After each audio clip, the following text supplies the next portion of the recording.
Nangangati na naman ang itlog ko, nangangati na naman ang itlog ko, ka. Nangangati na naman ang itlog ko, nangangati na naman ang itlog ko, ka. What's up YouTube? It's your boy Dashing and this is week 8, the CDL. I am one of the coaches of Team Kati Itlog and this week we take on TGM.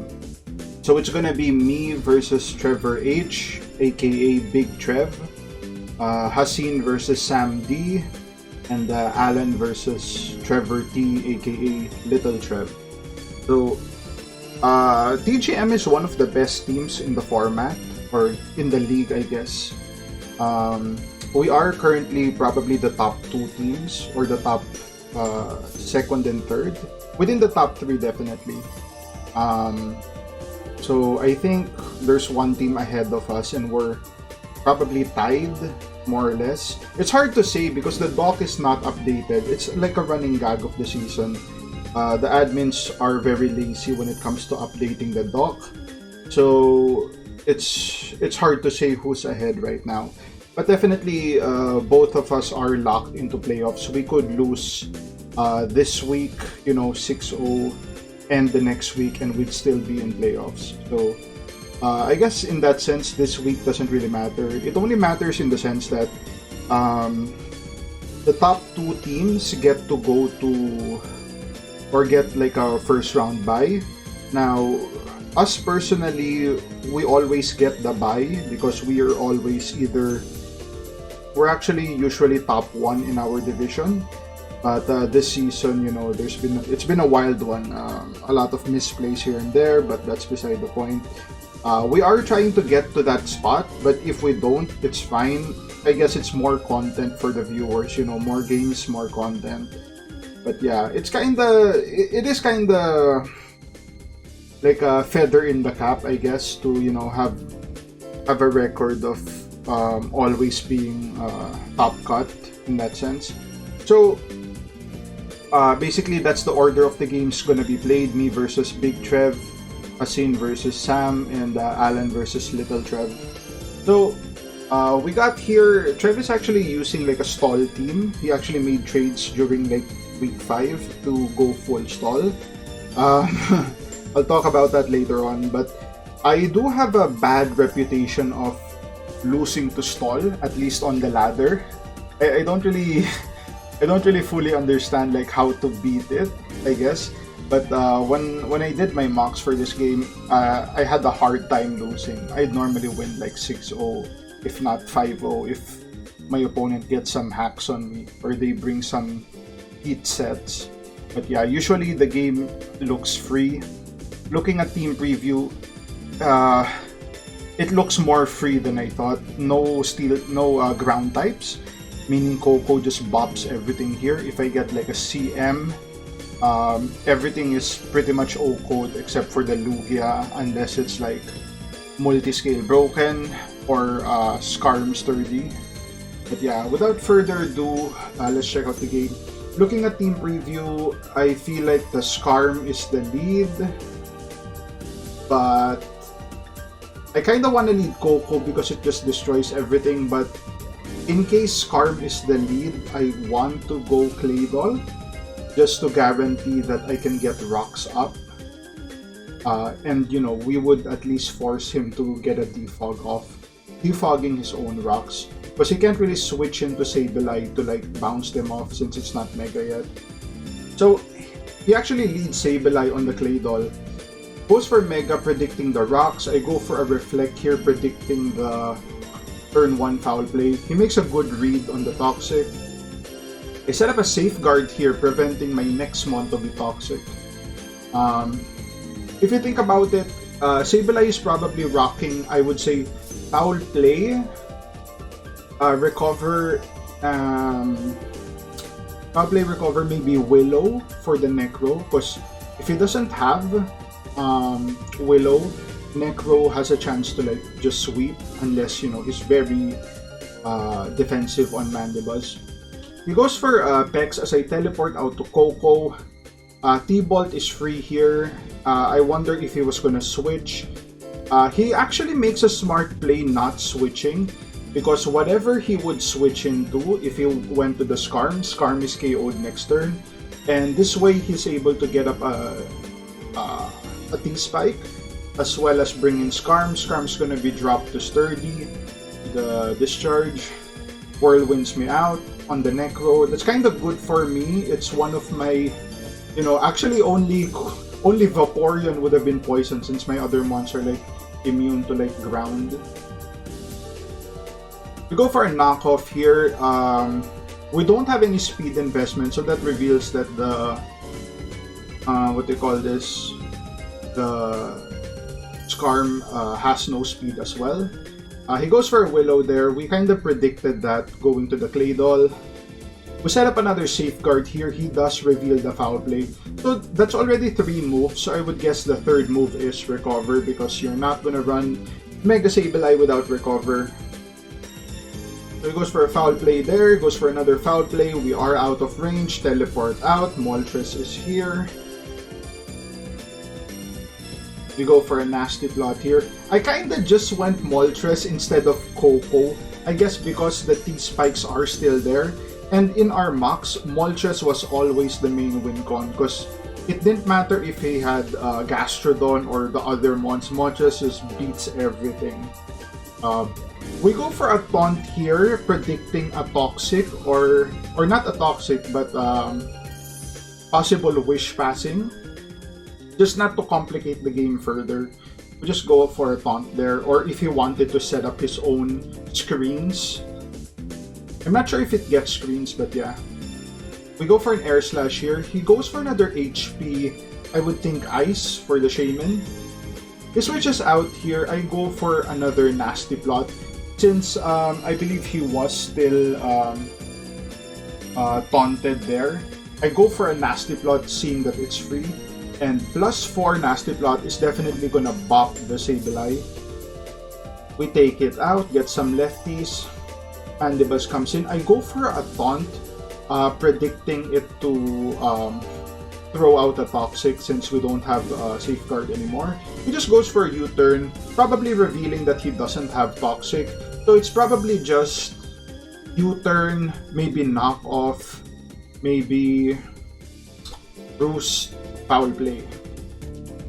We go for an Air Slash there, do a shit ton of damage, get the flinch.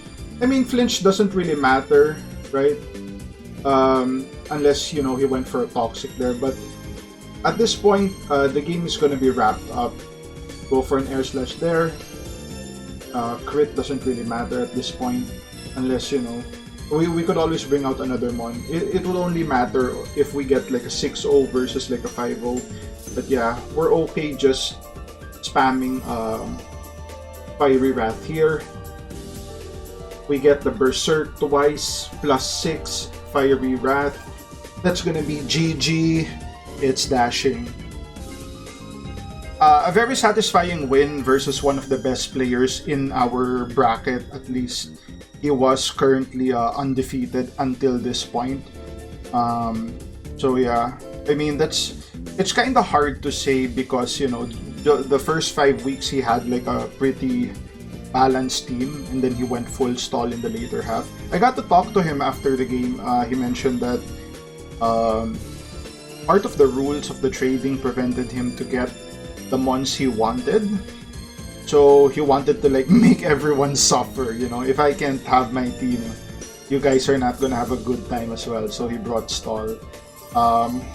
But yeah, when I talk to like the Latino boys, shout out to my squad, Team Latino, Aucan, Mike, Sebastian, and I forgot who else, but yeah. They did tell me that stall in draft is very bad because, just the way you can prep for it. Also, his team didn't really have any unaware mons, so, stall kind of relies on unaware mons, if that's the case. So yeah, solid win for us here. We go to our next game. It's gonna be, this is Hassan versus Sammy Boy. So, oh man, this is gonna be rough. I wish he just stopped bringing Smurgle, or at least play it different. Like, stop leading with Smurgle. So he leads with Smurgle. Obviously, this is like this is some ladder shit right here. Like, if you see Smurgle on the ladder, it's gonna lead. So he's playing a ladder game right now. Switches out to D Knight. Basically gives Gengar a free sub. He goes for a Sludge Wave here. He goes for a DD. Goes for a dual wing beat. Hits twice. Goes for another Sludge Wave. I guess Gengar doesn't have like HP Ice. Maybe if it did, that could have just popped the Dragonite there. But yeah, with +2, he goes for the Dragon Claw there. Piloswine comes in, switches out to Smurgle on the Ice Shard. Alright. So yeah, Smurgle is basically just a sack in this game. Mew comes out, Mandibuzz comes in, he goes for a Dragon Dance. Worst possible play. That was the worst possible play. Going for Dragon Dance there. Actually, even the set bringing Dragon Dance, especially Mew, which, you know, doesn't hit hard enough to take out Mandibuzz from full. Even if it's not fully invested, Mandibuzz is bulky enough to take any +1 attack from Mew. He goes for DD again, and that's gonna guarantee a foul play kill. So one of the worst plays Hassin has made. He goes for Rock Polish. Diancie goes for a U-turn. Piloswine comes in. He goes for Calm Mind. Earthquake Okos it. Wow. Wow. Holy shit. I wonder what was the role in that. So that was probably no bulk. I would say no bulk Diancie for it to do that much. So, man, this is a rough game. He goes Rock Polish Necrozma. Earthquake does 50. Can he live it? Photon Geyser. Yeah, and he's within shard range. Yep. Yep. Ursula comes in. He goes for Rocks. Rocks covers D-Knight. I probably would have just switched out there to the Mewtwo if I'm being honest. No reason to just keep Swine in. Goes for Nightshade, gets another kill. So if that was me, I would have won for 5-0. There was no reason to do that, so he goes for a trick here, gets the Eviolite on the Scarf, spamming Mirror Coat here. Goes for T-Wave, spamming Mirror Coat. So at this point, yeah, you could just switch to one of your attackers and then finish the game. But you know, these guys are like dickheads, they don't know what to do. I mean, Hassin's backed into a corner, so there's not really much he can do. But Sammy Boy is just, you know, wasting time at this point. Just go to Mewtwo and just end the game. This goes on for a while. I don't know why they're... Yeah, these players are bad, man.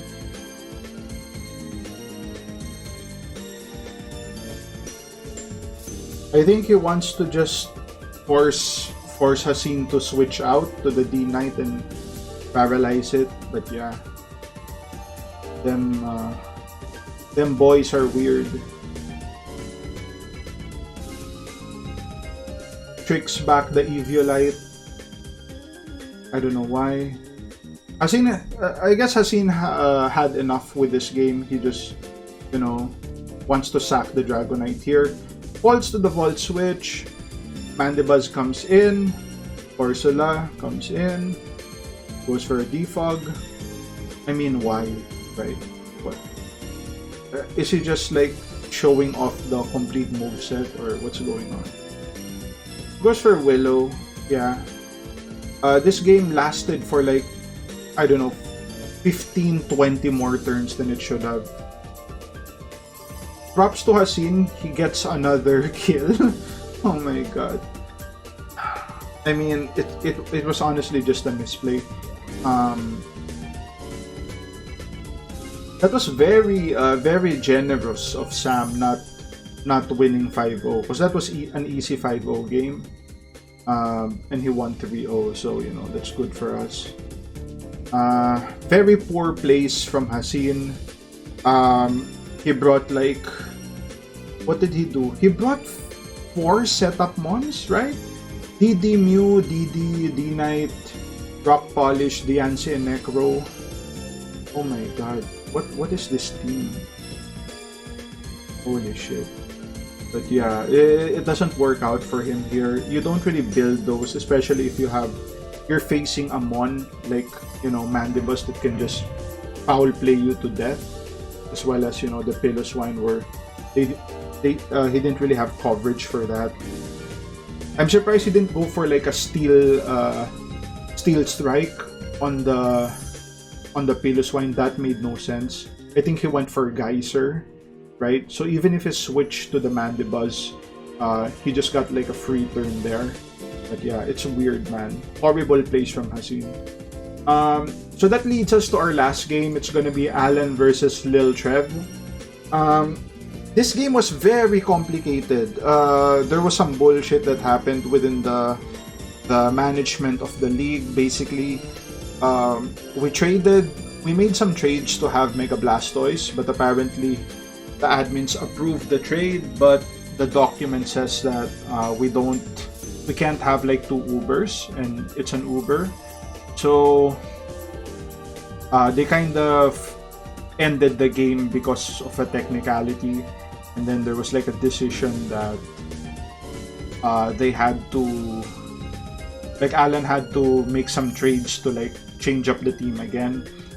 So it's very unfortunate because you prep like the whole week for this team, and then your key mon gets traded out, and then you only have like 1 day to prep a team. So, you know, I was really disappointed with that, with how that was managed.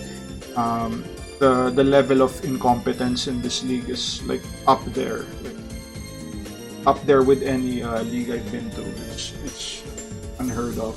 But anyway, so yeah, that's the team you can see there. Funny enough, I did a mock with Alan, and brought this exact team. I brought these mons. So when I saw these mons, I was like, okay, so he has an idea what to do here. However, he doesn't have Blastoise anymore, which was like the key mon the team was centered around. So let's check out the game and see how it went. So they lead Chomp here, Mandibuzz. I'm not sure what I would have done here. Probably switch out to Moltres because Mandibuzz can just get a Toxic or a Foul Play, right? Goes for Foul Play, which is actually good if ever he went for like DD or not DD, SD. He just takes it out with a Foul Play if he went SD. He goes for Rock Slide here, which does nowhere near enough. If I was Trev, I would have just roosted turn 2, and I would have ended that encounter with like 70%. But yeah, Alan just lost Chomp for no reason there. He got damage off, which is negligible, you know, unless you're running like a spec Moltres, you're not KOing that. Roost is very free here. I mean, you could get Toxic, but aside from that, it's very free. Decides to go to Slowbro, so he was fine taking a possible Toxic on Bro with regen. Okay, fine. Go CM on while the Moltres sets Reflect. Goes for a Leaf Storm. Does good damage. Now he makes a very huge misplay here, going for Depulse, predicting the Dragapult. There was really no reason to do that, I would say. Because yeah, if it wasn't CM, pull the trigger. But if you did some calcs and you saw that, you know, we don't know how the roll was there, if it was like a min roll, but I wouldn't risk that. You're already playing from behind, so you want to take what you can, and he got greedy there.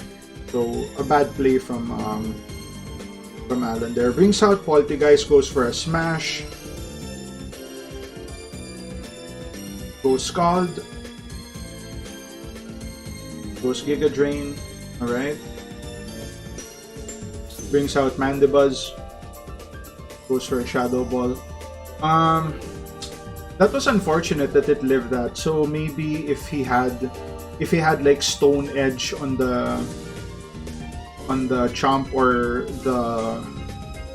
the rolls on the two rock slides were better. Maybe if he got a flinch there, that would have been better. But I don't think that mattered because he could just roost up anyway. So in the grand scheme of things, people are saying that he got lucky because he lived at 2%. But essentially, he did have options to just keep this healthy. Foul play takes it out. Porygon comes in. This was a huge misplay bringing Porygon out because that guarantees a free roost. Horrible play from Alan as well. Goes to try attack here. Does damage. Goes for roost. So yeah, he can just roost up until it's like healthy here. He went for discharge, predicting like a switch out, maybe to fall on the try attack. Goes for try attack again, hoping to get some status here. Gets the knockoff, removes Eviolite. Goes for try attack. Gets the freeze. Now this is the important turn. 100% you go to Necro, right? Especially if he's gonna stay in, you go to Necro. Because if he goes to Alt, you can go to Moltres, but you go to Necro here. So this should be Necro right now. Sets up a Reflect. So if that was Necro, you have a DD now.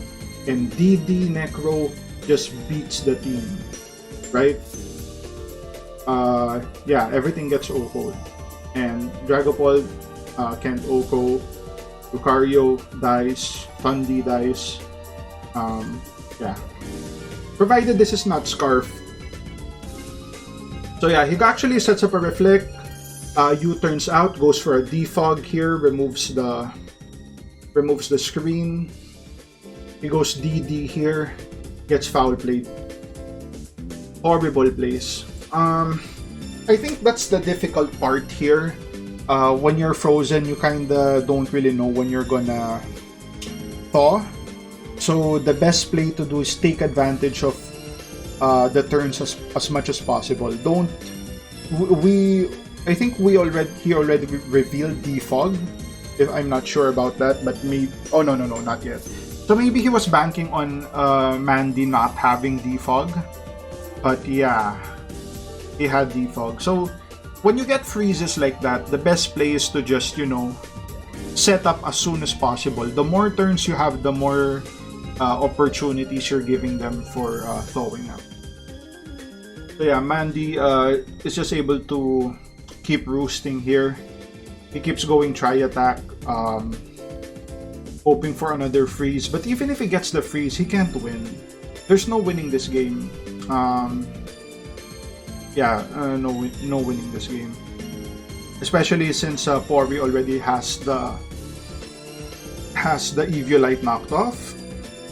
The most he can do is like discharge Para and then hope for hacks. But yeah, Moltres comes in, takes some darts, takes it well, but he doesn't have anything that can take him out. Sets up Reflect. Pori's gonna die to like a T-Bolt. Yep, T-Bolt. And then Moltres dying to T-Bolt as well. That's gonna be GG Lil Trev. This was rough. This was a rough week, considering we got like a solid win over like their best player from what it looks like, at least for the season, who was performing the best.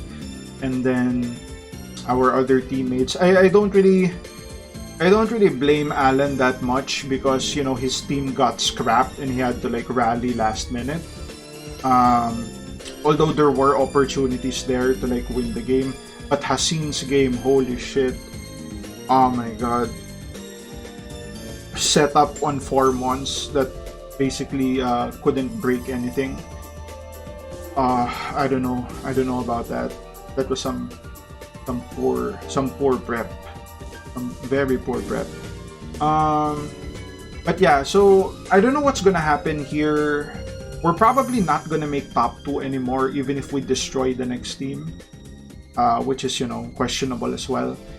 But yeah, we're probably just gonna make regular playoffs. kind of unfortunate, but I guess it's more content for the peeps. So, you know, you guys are lucky. This is gonna be my last league. Okay, this is my last league until I join like a cap draft or Gen 9. Either cap trap or Gen 9. Otherwise, no more dashing. No more dashing plays. So yeah, if you guys like the content, like, comment, subscribe, and I'll see you guys on the next one. Cheers.